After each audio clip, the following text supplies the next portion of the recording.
Hi అండి. బాగా మిగిలిపోయిన అరటిపండుని మీరైతే ఏం చేస్తారో తప్పకుండా కామెంట్ చేయండి. ఈ అరటిపండుని ఇటు తినలేము, అలా అని పడేయలేము. పిల్లలైతే అసలు దగ్గరకు కూడాను రానివ్వరు కదా! కానీ దీంతో సమ్మర్ స్పెషల్ పిల్లలు ఎంతగానో ఇష్టపడే బనానా ఓరియో మిల్క్ షేక్ అయితే చేద్దాము. ఇలా ట్రై చేసి పెట్టామంటే పిల్లలు వద్దనకుండా మనకి బనానా వేస్ట్ అవ్వకుండా ఇష్టంగా తాగేస్తారనమాట.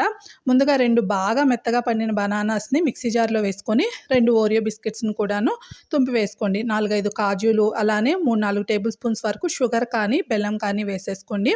దీంట్లో చల్లగా ఉన్న పాలు ఒక చిన్న గ్లాసుడు అలానే కూల్ వాటర్ కూడాను వేసేసి దీన్ని అయితే గ్రైండ్ చేసేసుకుందాం. చూడండి ఇలా చిక్కగా అయితే మన ఓరియో బనానా మిల్క్ షేక్ రెడీగా ఉంటుంది.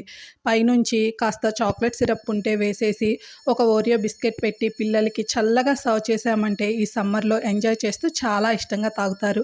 ఇలా బనానాతో మీరు ఎప్పుడైనా ట్రై చేస్తే కామెంట్ చేయండి. వీడియో నచ్చితే లైక్ చేసి మన ఛానల్‌ని సబ్స్క్రైబ్ చేయండి. Thank you for watching.